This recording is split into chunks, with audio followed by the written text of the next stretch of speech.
I like watching sports, be it rugby, football, American football, cricket, or even snooker. I also like watching anime, as shown by the videos on this channel, from the slow-paced, soft romances like Recovery of an Emo Junkie, to the action gore of Chainsaw Man. So an anime which is focused around sport must be a slam dunk for me, given it combines two of my favourite things, watching anime and watching sports. But I don't watch any sports anime, and when a new one comes out, it is never on my to-watch list. And even when one is recommended directly to me by a friend, and I have the free time to watch it, I always choose a different anime. So why don't I watch sports anime? Well, there are a lot of reasons for why I don't. To start with, if I wanted to watch some hype moments with gorgeous animation, I'd just watch a shonen series like My Hero Academia or One Punch Man Season 1. Not Season 2. Never Season 2. And yes, I know that a lot of sports anime qualifies shonen, because shonen literally means manga or anime intended primarily for boys, and most sports anime is aimed towards boys, with some exceptions. So to simplify matters for the purposes of this video, when I say shonen, I mean shonen series excluding sports anime. These anime series offer the same rough story beats as a sports anime, as you have a character that is underappreciated in what they do, they then get roped into society or organisation of people who have similar aspirations to them, and then the character uses the organisation to meet new people and train to become the best at what they do. Shonen anime offers something unique and new compared to sports anime because we all know how to play football or basketball in the real world, so there's not much hype for someone playing it well in an anime, as it can be played just as well in the real world. Furthermore, you do not have a long-term attachment to the team you are watching in the anime, which leads on to the other reason why I don't choose to watch sports anime.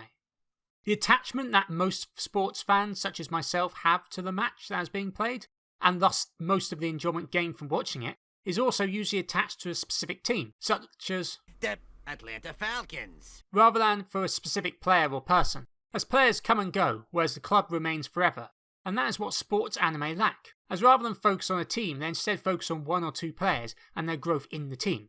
This is because it is more practical for a manga or anime series to have a few core characters that are the main focus of the series, rather than a never-ending revolving doors of characters joining and leaving. Meaning that in sports anime you become attached to the players rather than the team itself, which as I talked about earlier causes the sport anime genre to face intense competition from the battle shonen genre for your free times, as they both fill similar roles. To add to this, another difference compared with real life sport is that you cannot generally get excited for the actual games involved in the anime, as the ending is already written. The ink is dry.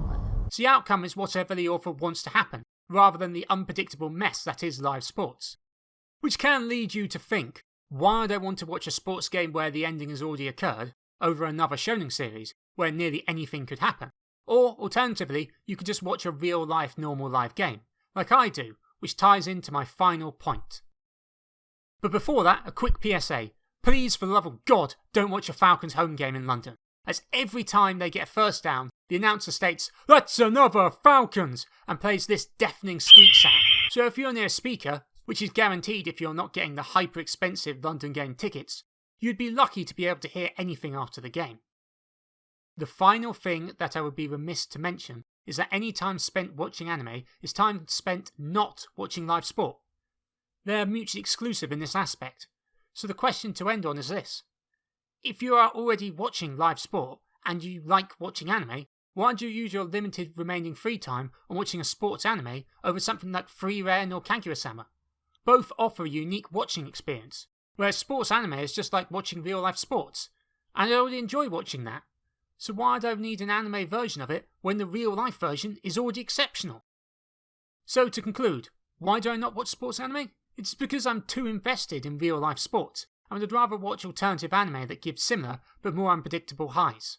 It does not mean that you cannot enjoy sports anime, or that I don't enjoy some sports anime, as I loved the first Slam Dunk movie that just came out, as you will find out in a later video. It just means that, personally, when it comes down to it, sports anime will never be my priority to watch. And that's okay.